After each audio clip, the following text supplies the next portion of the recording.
The Whitmore family's quarterly brunches weren't really about catching up. They were about comparing assets. This morning, in a marble-clad penthouse in downtown Miami, promised more of the same. I took my seat by the balcony, quietly sipping orange juice while my relatives tried to outshine one another. Just picked up a beachfront condo in St. Barts, Bryce boasted, sliding his sunglasses up into his styled hair. Neighbors, with 2 pro athletes. Cute, Simone chirped, tapping at her diamond bracelet. We just bought a chateau outside Bordeaux. Comes with a vineyard and a helipad. I let the chatter roll past me. If only they knew. Jasmine, Aunt Lorraine said, her tone honeyed but sharp. You've been quiet. Bryce leaned closer, smirking. Still living in that little apartment, huh? And in Orlando, no less, Simone added, clearly delighted. Isn't that near the theme parks? I smiled into my glass. That little apartment complex was actually my first major redevelopment project. It now operated under Solera Equity Group, my firm. They thought I was just a tenant. In truth, I was the founder and CEO. I like the location, I said simply. You're 33, Aunt Lorraine said, patting my hand like a child. Time to think about building something real. Real? Try a $1.5 billion 0-cent portfolio that included luxury towers, retail centers, and yes, Whitmore Plaza, the very building where this brunch was held. I'd acquired it 3 months ago, quietly, through a blind trust no one in this room could connect to me. I'm doing just fine, I replied, setting my glass down and folding my napkin. And for the first time all morning, they had nothing left to say. Bryce smirked. You can't even qualify for a mortgage. I leaned back in my chair and let the comment hang. Because in about 2 weeks, the commercial lease renewal for Whitmore Plaza would land on their desks. And guess whose name would be on the letterhead? Dad finally looked up from his mimosa. Now, Bryce, not everyone's gifted with your flair for timing. Jasmine made her choices, Aunt Lorraine sighed, shaking her head like I'd abandoned some golden destiny. Maybe as an influencer, or the trophy wife of a crypto founder.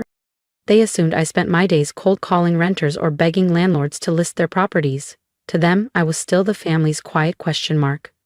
What they didn't know was that Jasmine Cole, black sheep of the Whitmores, was also Solera Equity Group, the low-profile powerhouse quietly reshaping the Florida real estate landscape for nearly a decade. Speaking of real estate, Simone said with a knowing gleam, did you hear about the takeover on Palmetto Drive? Some firm bought the whole retail row. They're gutting it, she added with mock concern. Your little place is right next door, isn't it? I kept my expression perfectly neutral. I was the buyer, and I wasn't gutting anything. Palmetto Row was a heritage district, hand-painted tilework, mom-and-pop storefronts, legacy tenants who'd weathered 3 recessions. We were preserving it, upgrading, not erasing. Really? I said mildly. That's news to me. Please, Bryce scoffed, you'd need a trust fund just to get in the room. If you get pushed out, Aunt Lorraine offered, too sweetly, you can always come stay with us. We've got a guest suite and plenty of contacts in the local market. I'm fine where I am, I said, and so is my landlord. Simone chuckled. You can't play small forever. Coal used to mean something in this city. It still did, just not in the way they thought. Among developers, Solera was known for ethical investments and neighborhood revitalization, the opposite of their luxury towers that displaced entire blocks. Dad set his glass down. Actually, he said, this brunch is partly business. The board's concerned about the new owner of Whitmore Plaza. I smiled. Are they now? I tilted my head. Oh? Solera Equity acquired a controlling stake 6 months ago, Dad said, his voice low. No one knows who's behind it. Could be international money. Bryce nodded thoughtfully. Has to be. These global firms love iconic properties. If only they knew. The so-called foreign mystery investor was sitting right here, wearing a second-hand linen blouse and ballet flats from a clearance rack. And now, Dad went on, they're asking difficult questions, especially about the building's financials.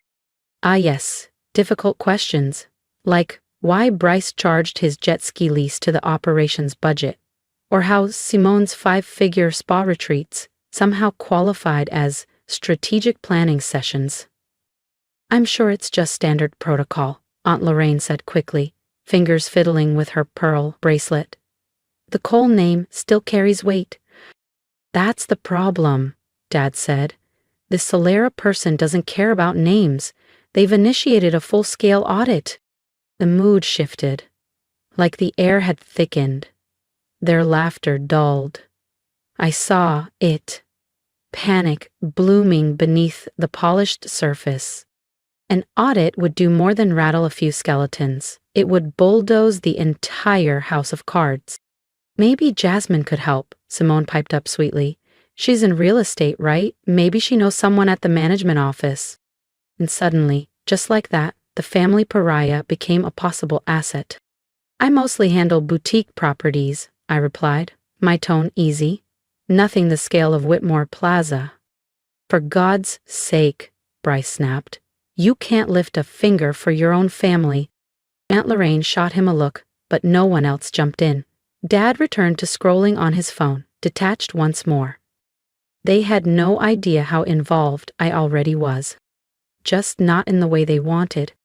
Tomorrow morning, Solera Equity would issue a formal statement. Effective immediately, Whitmore Plaza was under complete operational overhaul. No more backdoor budgets. No more sweetheart deals with relatives. No more treating a corporate asset like the family's personal slush fund. I glanced around the penthouse, art curated with building reserve funds, velvet sectionals billed 3 times above cost, fixtures installed by Simone's fiancé's firm with laughably padded invoices.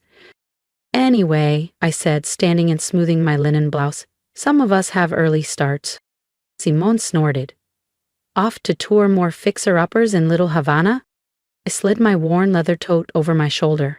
Inside it, board presentations, legal filings, and asset strategy documents worth more than anything in this overpriced penthouse. Oh, Jasmine, Aunt Lorraine called out in her saccharine voice. Next time, try dressing a little more polished. You're still a Cole after all. Appearances matter. I smiled, walking toward the elevator. Don't worry, I said. Tomorrow, I'll look exactly how the Coles expect. They just didn't know I already ran the empire they thought they owned. If you've been silently rooting for Jasmine from the start, don't miss what happens next. Subscribe to the channel so you're the first to see how this family reacts when the woman they mocked walks into the boardroom with full control. The next morning, I stood in my actual office, a sunlit penthouse suite high above downtown Miami, ready for the moment I'd orchestrated for over 12 months. Layla, my executive assistant, entered with practiced precision, placing a cappuccino beside my keyboard.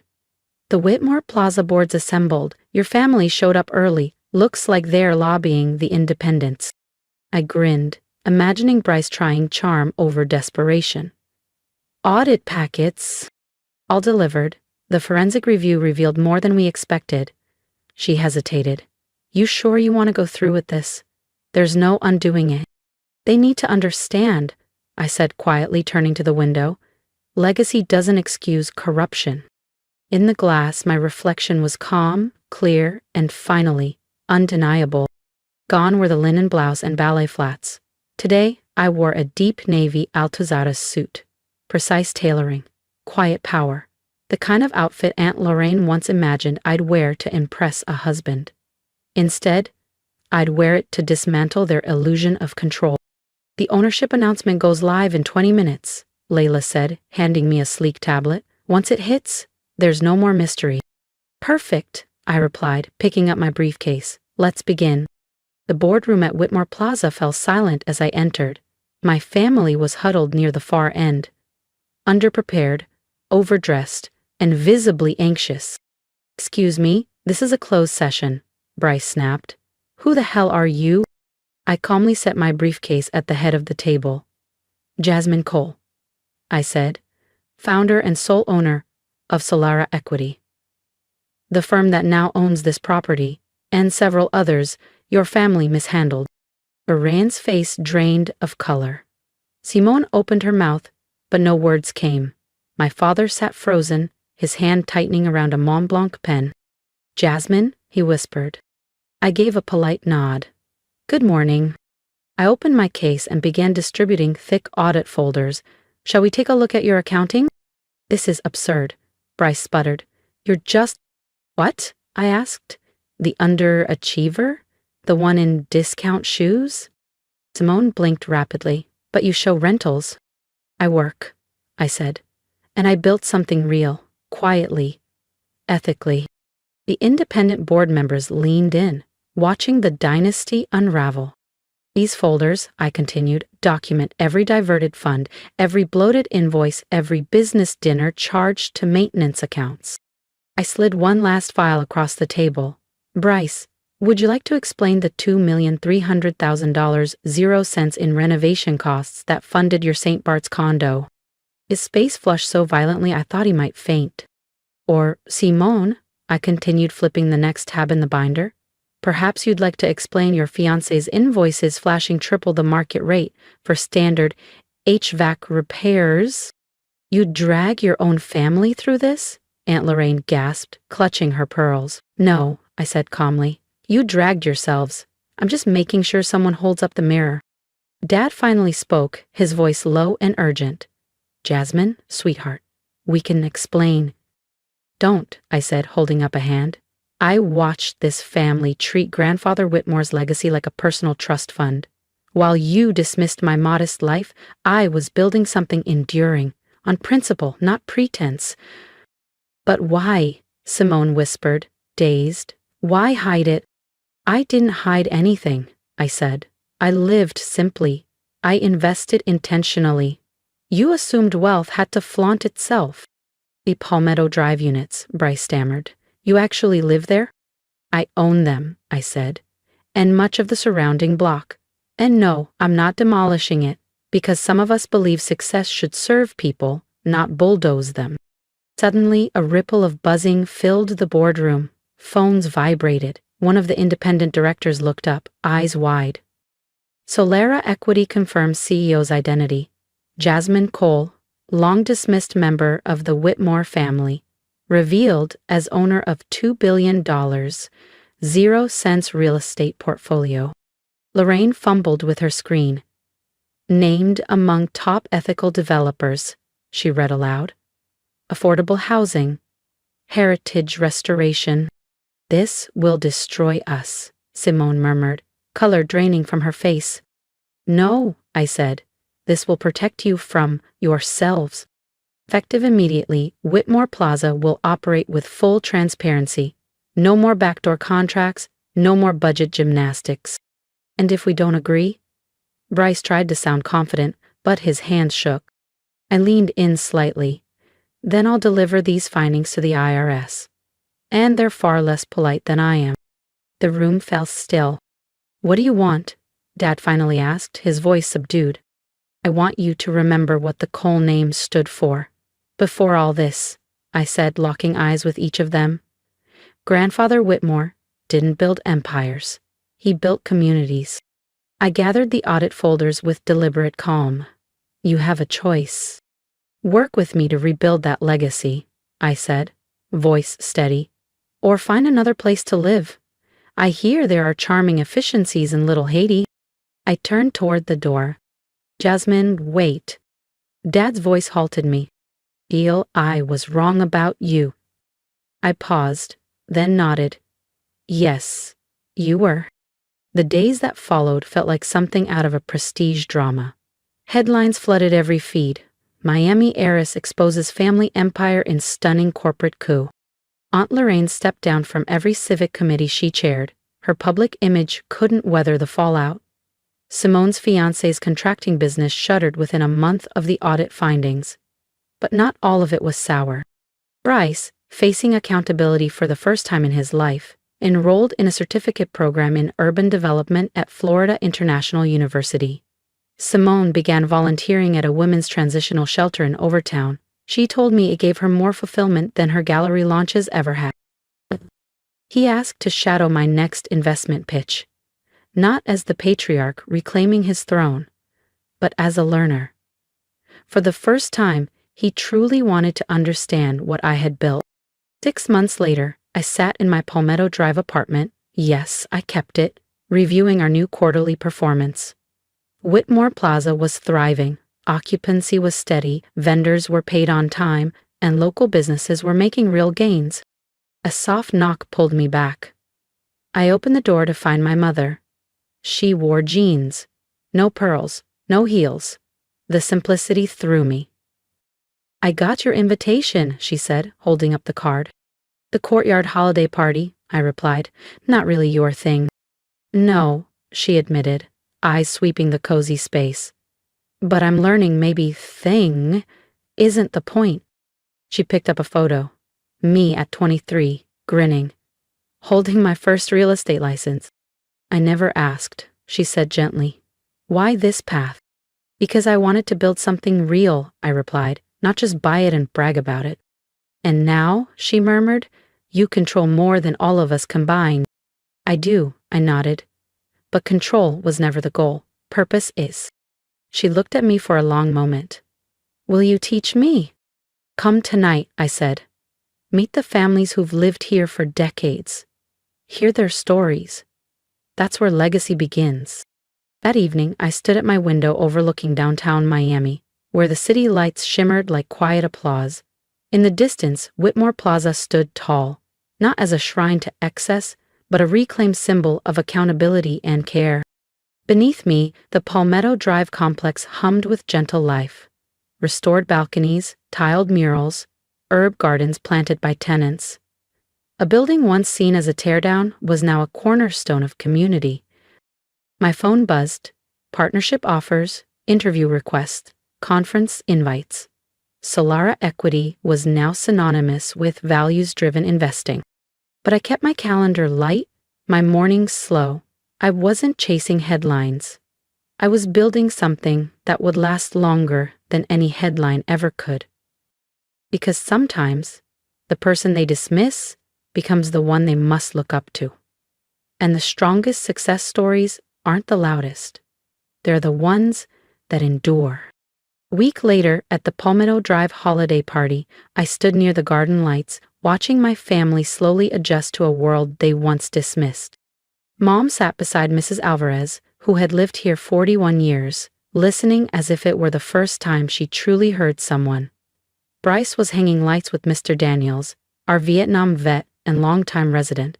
Simone was handing out tamales, laughing freely with children who'd made her sugar ornaments. They were beginning to understand. Real wealth isn't about possession. It's about preservation.